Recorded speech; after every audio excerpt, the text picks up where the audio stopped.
to have a quick morning tea, catch up. Okay, it looks like, so I'm on mute, am I? No.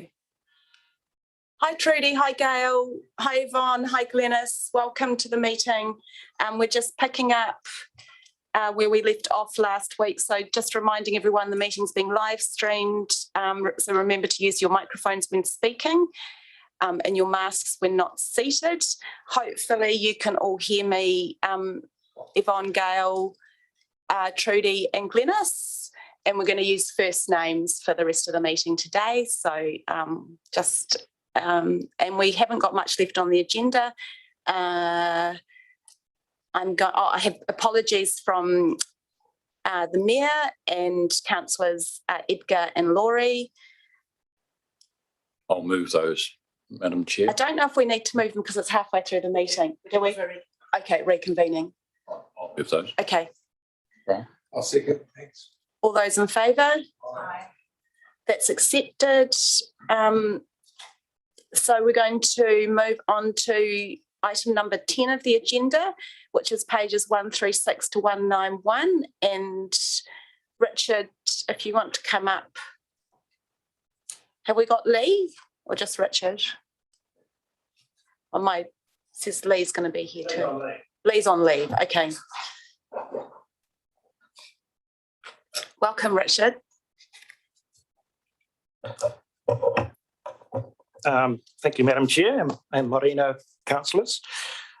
Just briefly introducing my report as a requirement under the Biosecurity Act for the Management Agency for the Pest Management Plan to produce an annual review of the operational plan each year and preparing an operational plan for the current year. So there's two parts to the report or consideration today. One is just reviewing the operational plan for 2021 and recommending approval of the operational plan for the current year. And just a few comments that Tasman District Council is the management agency for the Pest Management Plan, which is a joint one with us. So that the operational plans are joint as well. And I've extrapolated out the relevant Nelson aspects of the operational plan in my report, because I acknowledge there's quite a bit of information in the attachments to work through.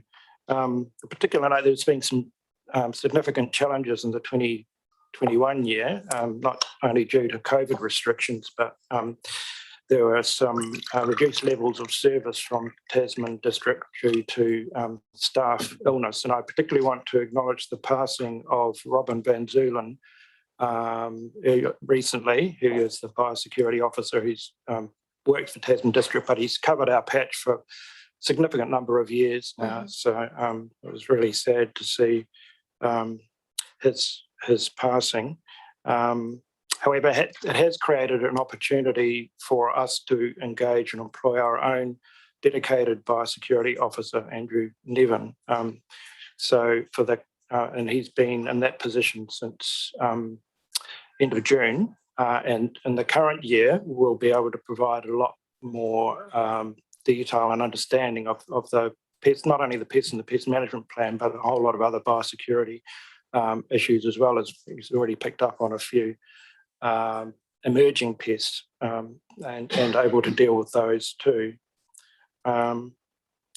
So despite the challenges we've faced, there is sufficient information and data that we've been able to glean to indicate that we're sort of well on track to meeting the targets in the pest management plan. They are itemised in a lot of detail in the attachments, and as I said, we're well on track for this current year to be able to, when we review the current year operational plan next year, we'll have a lot more information to demonstrate and provide to the council on how we're going. So the 2021-22 operational plan has there's no specific targets in there for Nelson except for the special containment areas, which we have in our patch. But as I mentioned before, the detail and operational side of things will be developed through Andrew's work plan, and we'll be able to provide a lot more detail next year on progress that he's made. Yes, I also just wanted to touch on the potential for a plan change that Tasman District Council are considering around a number of pest plants, in particular in the pest management plan around wilding conifers and the approach to Taiwan cherry, which I reported on previously. Still haven't got a time frame for that, but my understanding is sometime in this financial year, a consideration for plan change will come to both councils and would require a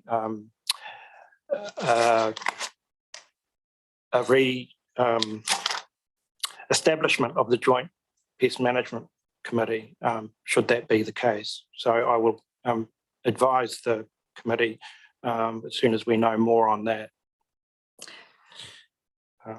I've got a question about Yes. that, Richard. In terms of there being a much higher level of infestation than initially thought and the consequential cost, what kind of cost are we talking about in terms, and what kind of numbers in terms of that issue of Taiwan cherry? Is that for Tasman District in particular? Yeah. I can't recall the exact details, but it's significant. As we're talking about up to tens of thousands of dollars to address the approach. I think they're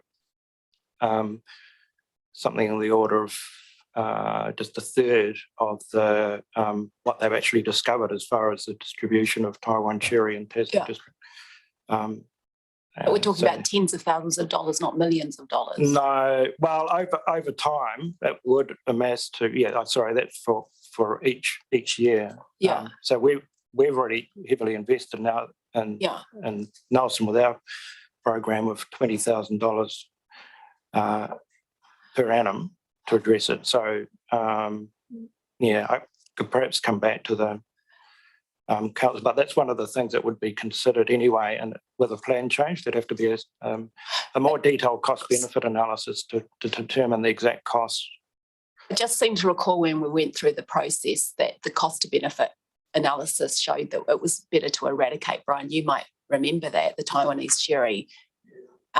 It seems like there's that opportunity, and if you lose that opportunity, I mean, I would be encouraging Tasman to eradicate if they possibly can, even if the cost is slightly higher. Is there an implication in terms of Nelson's eradication program? Like, is there a risk of seed source constantly coming into the Nelson region, or is it more I can't remember if it's an issue in terms of spread through its root system or seeds, or both? That would certainly be considered as part of the proposed plan change. Right? There would be a buffer, certainly around Richmond, and along the boundary that we have with Tasman that would deal to that issue. It's just a matter of what extent is achievable or possible, and throughout the whole of Tasman District, as you appreciate, it's a huge area. So through the chair, it's probably better to take that offline a little bit in terms of, we'll pass the sentiments on to Tasman District Council, but they've still got work to do, and we'd encourage them to stick with it. Just seems like to have another weed like Old Man's Bed, sort of, I guess our region's already, and when I think about the greater region, you travelling around and you see the issue we have with Old Man's Bed and almost every waterway, it seems a shame to not get on top of these weeds while there's an opportunity to do so, if the cost is reasonable. Did you have some more things to add? Sorry, I just wanted to come in on the Taiwan cherry. No, I think that sort of in a general sense covers everything I wanted. I'm happy to respond to questions. Okay, Rachel, Brian, Mel. Thanks, Kia ora. And Glenys. Richard. Thanks very much for that. Actually, so just a quick question about the Taiwan cherry. Is it possible that garden centres have been selling those in Nelson in the last kind of 15 years? Certainly they have been in the last 15 years, but since they've been in the pest management plan, and even prior to that, we've been working or advising local nurseries not to. Yeah. But since they've been in the pest management plan, it's actually illegal for them to be selling it, and it is something that we're monitoring and checking in with them. It seems quite distinctive by the bright pink blossom. I think You think you've got one? Ground zero. I might need somebody to come and check it out. I just did an image search. So my question, and thanks for the report. It was really the operational plan was very thorough. It was great to read. My question is really, I guess, around our operational plan in terms of pests and predators. And I sent this through and some links to articles. So given the recent data and reports on the devastating impact of ungulates and herbivores, possums on our native forest and its ability to sequester carbon, its health and its ability to regenerate, I'm just wondering if we're doing enough in this space and what is really needed to tackle predator numbers and get them down. And then what would the options be to scale up predator trapping and eradication in the region? So I might help because some of that, so through the chair, that doesn't necessarily just sit with FRIS in terms of the response. So there's a wider program that is touched upon in the quarterly report around our pest control. And we have worked very focusedly in terms of thinking about what the pests are and how we manage those.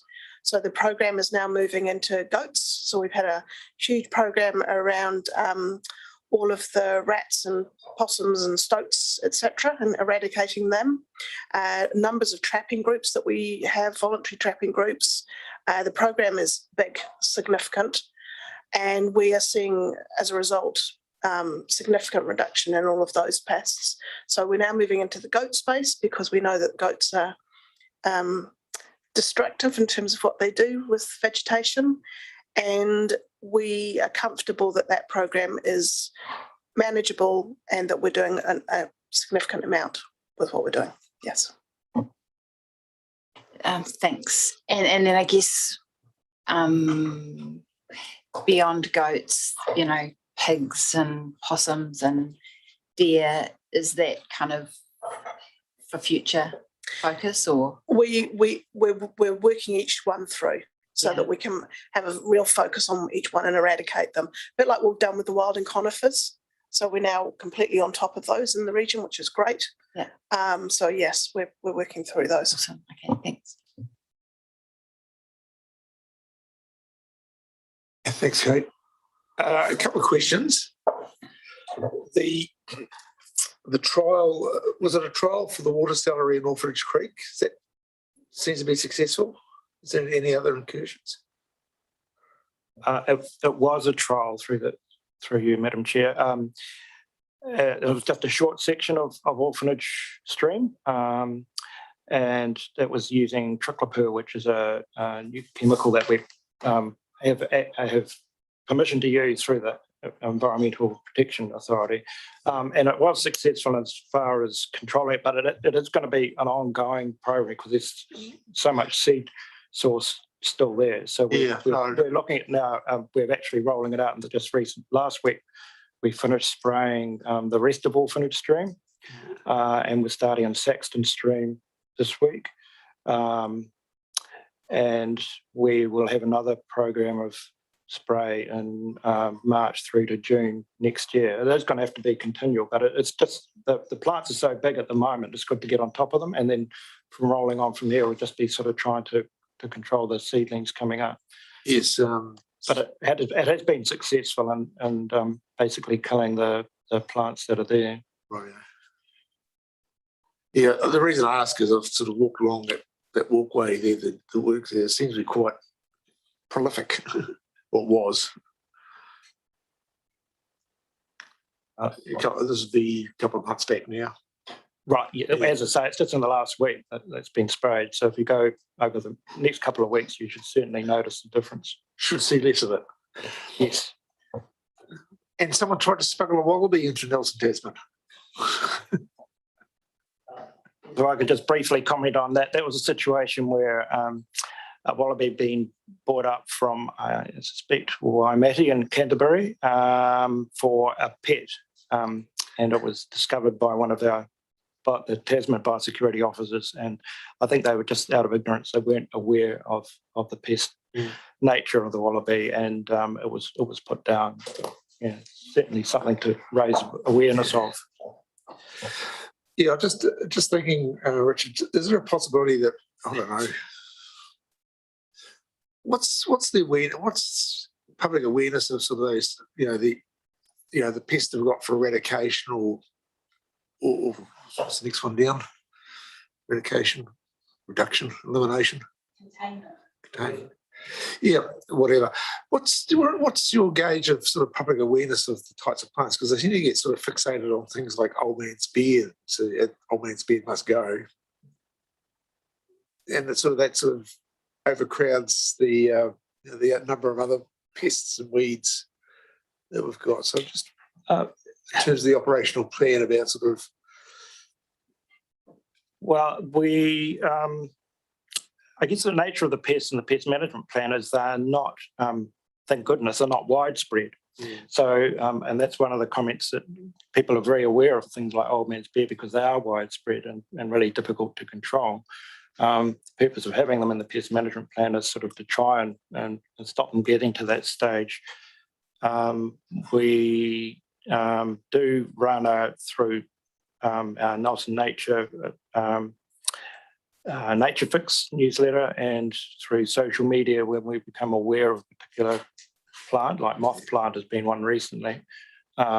We put a lot of emphasis out on just creating awareness of that, and Taiwan cherry is another one in particular that there's a lot of awareness around. But certainly could look at doing more around all the pests and the pest management plan that are relevant for Nelson in targeted areas. Yeah, I was just thinking, if you did it every week, probably a bit much for, once a month, we sort of the pest of the month, crit of the week type of thing.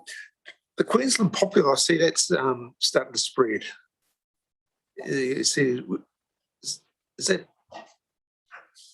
Yes, that has just been picked up on last year. A contractor that was working for Tasman District and us discovered some that were possibly it could have been the source from around Queen's Gardens, so in that sort of area. But they have been identified and controlled because they're in low enough numbers, and also that when we discover something like that, we sort of do a lot of fairly intensive surveillance around that particular site and location to make sure that we've caught them all. Yeah.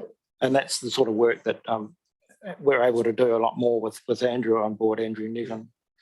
Just with pests generally, I'll talk about plant pests, I suppose, as opposed to terrestrial others. So, is that being spread by human agency as a vector, or is it wind or some other sort of natural phenomenon? Sorry, which? Well, I'm just thinking, Queensland poplar, is that being spread by wind, or is there some kind of human agency involved? No, it's through birds primarily, and wind, not human generated unless they're planted. But there's, again, we're not aware of any that have been planted, but yeah, mainly birds.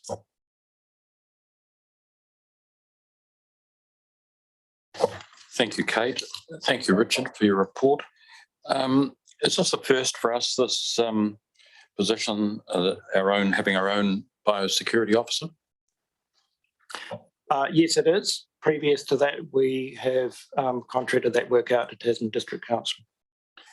And was it prompted by the, what did you say in your early retirement of a key TDC staff member, that prompted the employment of a biodiversity officer?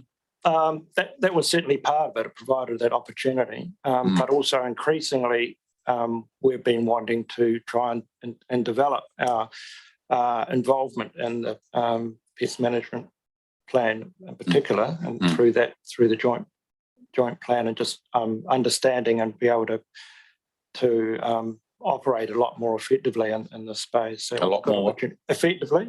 Oh, good. And combining it in with our other programs, via Nelson Nature, our biodiversity program. So that's certainly working really well at this stage.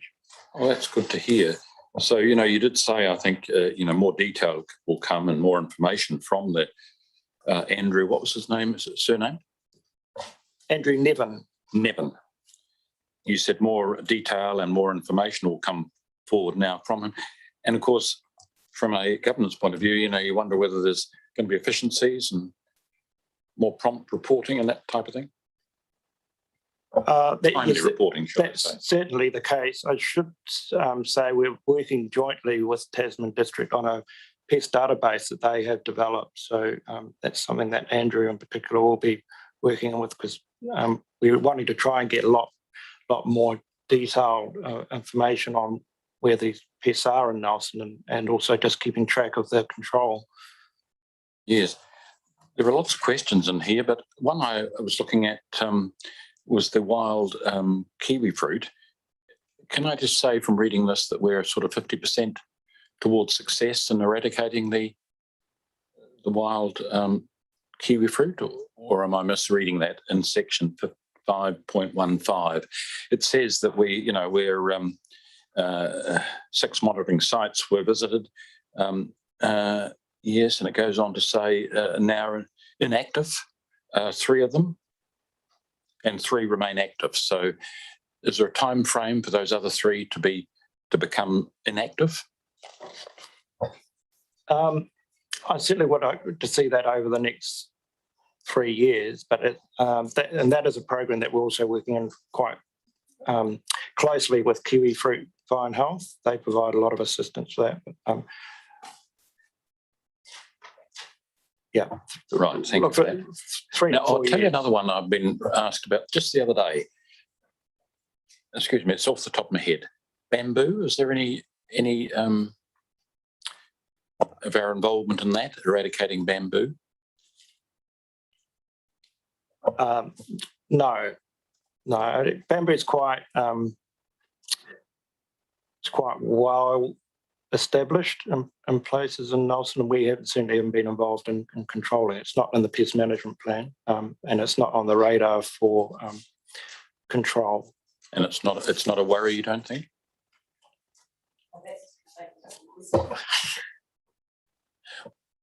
I'll tell you why I'm asking it, Madam Chair. It was brought to my attention just the other day, and to this person it was a worry. So it's opportune that I can raise it now. And it was on council land, so that was interesting. Well, it might be well worth directing that to our parks staff, control on council land. We do provide for pest plants in particular that aren't in the pest management plan. We do provide a lot of information on for people to be able to control those effectively on their land. But it's probably if it's a council land issue, then probably best addressed through our parks team. Yes, well, you've answered part of it for me, so that's good. Thank you. Thanks, Mel. I think you raise an interesting question around us understanding better. So is bamboo on the list sitting in the non-regulatory space of our pest plants? I'll just quickly check. I don't think it is.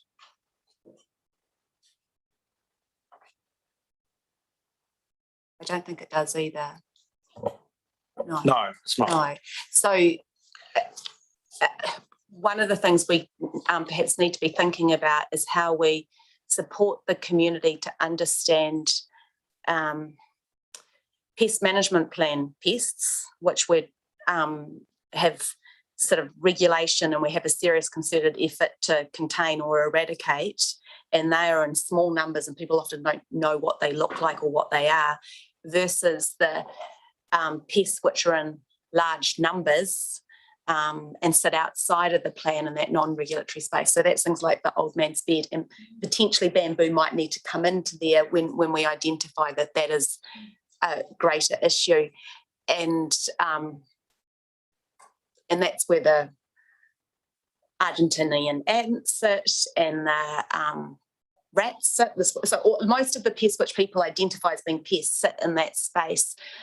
I think that there's some excellent comms happening. About the moss plant was a really good example, and if we could get some more comms in the non-regulatory space, particularly around things like old man's bed, like if people were cutting and stopping that seed source before it goes to seed, those sorts of, like, perhaps we can, I think I've talked about this before, I think Marlborough's got quite a big advertising campaign about how to manage your non-regulatory pests, particularly pest plants on private land, and making that a part of the work when we start doing our reserves.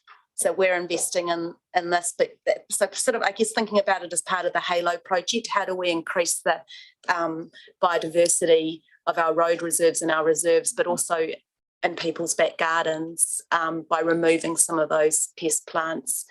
One of the pests which I have on my property, which is quite a new one to me, is climbing dock, and it's incredibly difficult to remove once it's established. So it's coming from both neighbouring properties. Actually, it's coming from the road reserve of both neighbouring properties.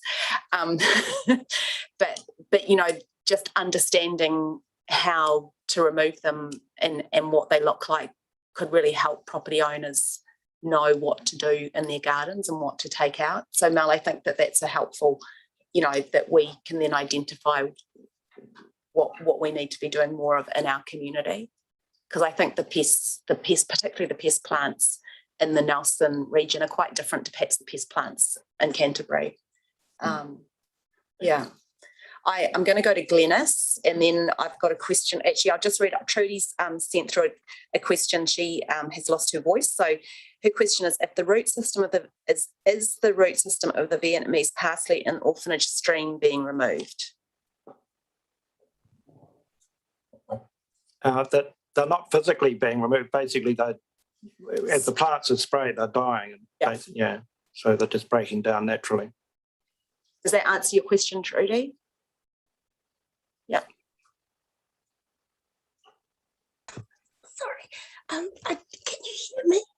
Oh, I just want to know if it's breaking down because of the sediment build up.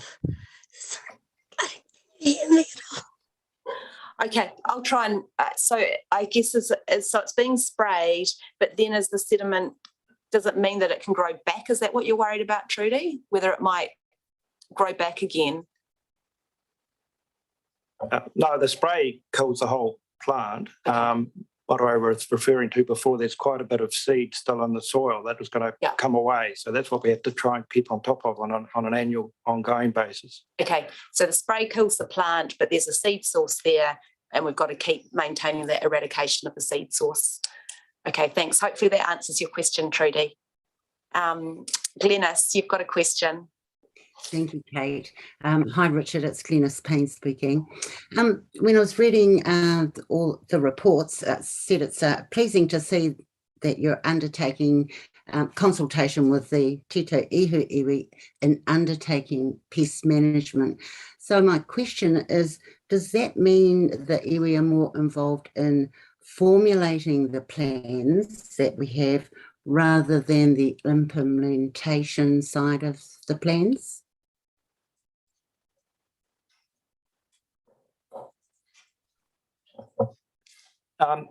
The targeted consultation that we've had with Tito Ihu iwi have been around the water salary program rather than the operational plan. The operational plan is really dealing with what's in the pest management plan and dealing with those targets. We're not going out every year, for example, to consult on that operational plan. Yeah, and I think we've had previous discussions about that pest management plan, hence my question. But anyway, good to see that in the plan there is some involvement with the iwi. The other question I had was, do we do the collective we any monitoring on myrtle rust at all? No, it's not something the council is actively monitoring. What we do is just promote the information that we have coming through from MPI or Biosecurity New Zealand, which are basically running that program. And it's, I guess what they're doing is a holding pattern, or just encouraging people when they identify myrtle rust to contact them, so they're maintaining a national register of where it's occurring. So the council's role in that is really just sort of encouraging people to be aware and to let MPI know. Thanks for that. My last question was around about research and development, and I see that you've got involvement with many organisations around that, and I would just like suggestion, the National Science Challenge in Biological Heritage and Biosecurity have a lot of work streams as far as research and development go, and if you're not already, they might be a good source of information for you. But thank you for your report, Richard. Thank you, Kate. Thanks, Glenys. Brian, did you have another question? Yeah, I'll swing around to marine pests. Help me with things like Undaria, Sabella, and was it Styla? Well, Sabella is the main one. That's the only marine pest that we have in the pest management plan, and certainly the main marine pests that we have a dedicated and targeted program around. And as stated in the report, we're still picking up on very low numbers. I think there were 3 in the last year. So usually somewhere in the order of one to 3 occurrences of Sabella and around the marina used to be based. And when we discover it, it's controlled. So that's very pleasing. And it is likely that that's going to carry on over the next few years, just to, because there's always the risk of incursions from incoming recreational vessels in particular. And Undaria is pretty well established now in Nelson, so it's not something that we're monitoring. However, it hasn't, having said that, it hasn't created huge problems as far as the impact on the biodiversity of the marina or the harbour area. And Styla is also, it's not as well established as Undaria. It is relatively low in numbers, and sort of gets picked up on with our Sabella surveillance as well. But we don't have an active campaign or a program around suppressing or eradicating Styla. It's too well established. Where it just, or yeah, I'm sorry, the marina and the vector management. So, vessels coming in and out of the port or the marina and elsewhere. And I'm just thinking, there are parts around the country, I think, that we're pitching ourselves as a sort of a major marine centre, I suppose, and in terms of our facilities and sufficient to sort of deal with that role. Well, there's a pretty exciting development, I think, in the last year, as the council taking on control of and management of the marina facility. So that's really enabled us to ensure that vessels coming in there are kept clean, and also sort of working in with the hard stand facilities to manage that. So I'm optimistic that, and also with the development around the hard stand to get more standard availability to treat more vessels. It's encouraging. Yeah. Well, I hope to be able to manage it so they're booked throughout the year rather than left it to, over summer where they're just about to sail off to the Abel Tasman, for example. Now, I suppose the question is, potential as a vector, having the capability capacity to do that as opposed to spread. Follow on from that, Brian. I'm just curious now, Richard, how often do you conduct these sort of checks on Sabella? And will it be more able to be done possibly now that we have management of the marina back in the house? In recent years, we've gone from one round of surveillance and delimitation to two. Usually it's around now, November to December is the first round, and then again in April, May, June. So that's, encouraging, because I think that's really helped us keep those numbers low with regard to Sabella. Yeah.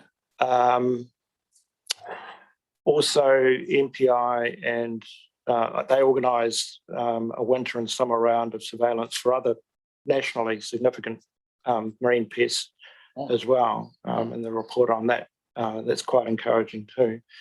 I think increasingly our capacity is going to improve with regard to the management that I just mentioned before. Because of the marina that, but coming in-house. So especially in the marine environment, because it's very, obviously poor visibility to understand what's going on there. Surveillance is critical.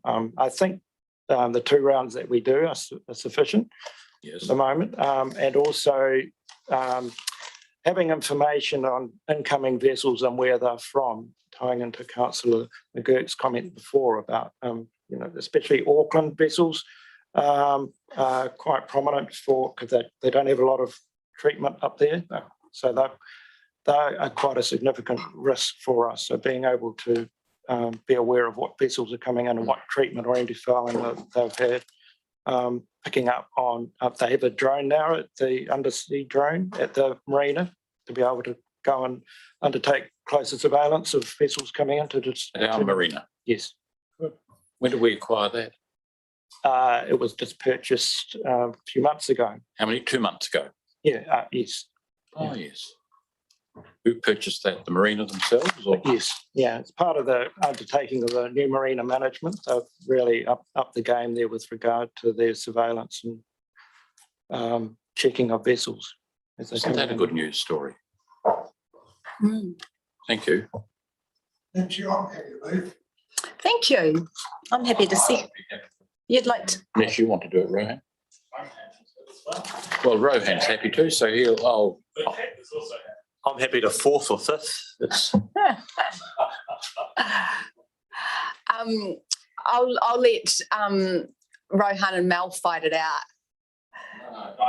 I give way. I'll let Rohan second the motion then.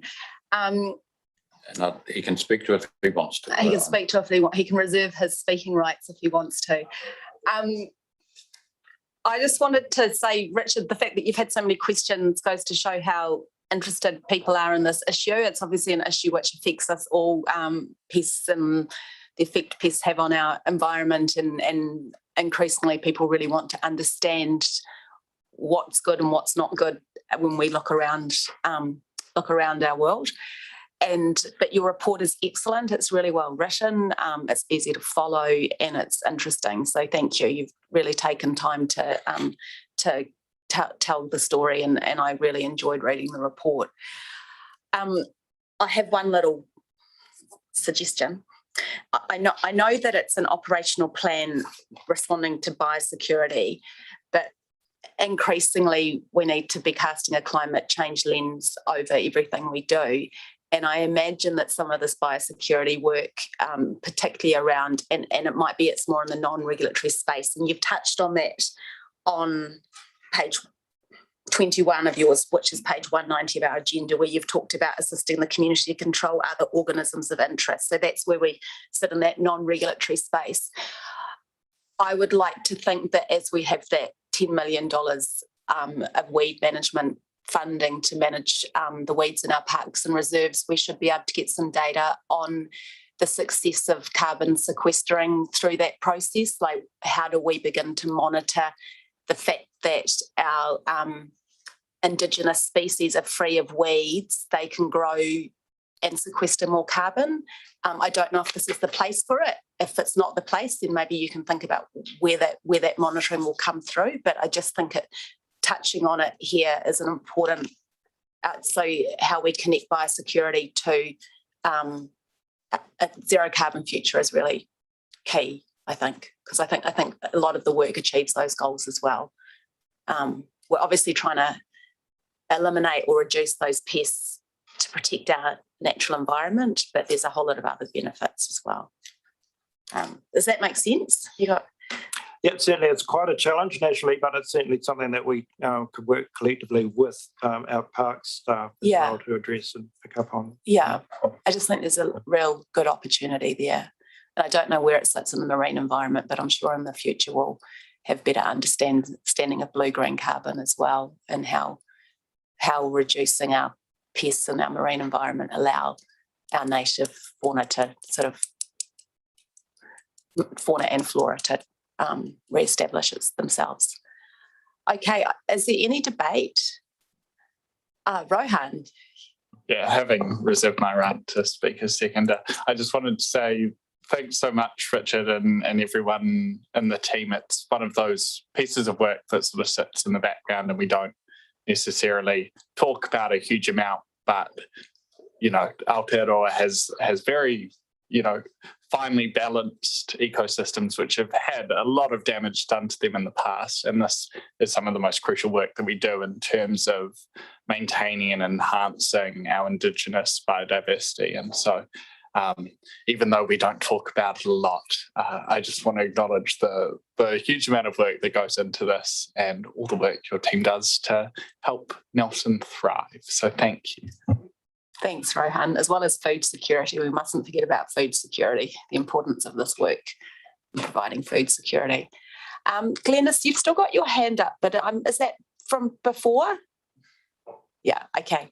All right, I'm going to put the motion. All those in favour? Aye. Anyone against? Motion's carried. Thank you so much, Richard.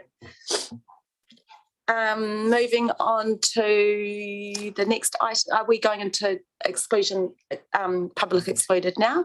So where's my little piece to read out for that?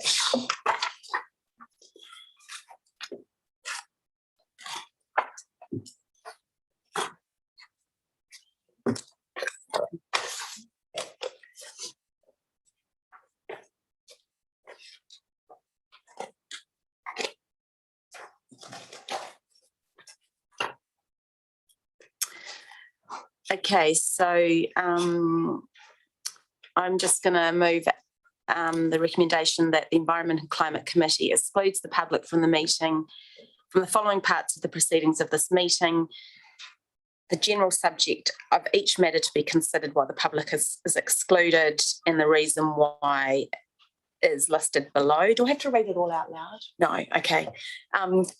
Kate, have you moved into public excluded? I'm just moving into public excluded now. Oh, you are? Okay. Can someone second? Thanks, Mel. All those in favour? Right, we're in public excluded now.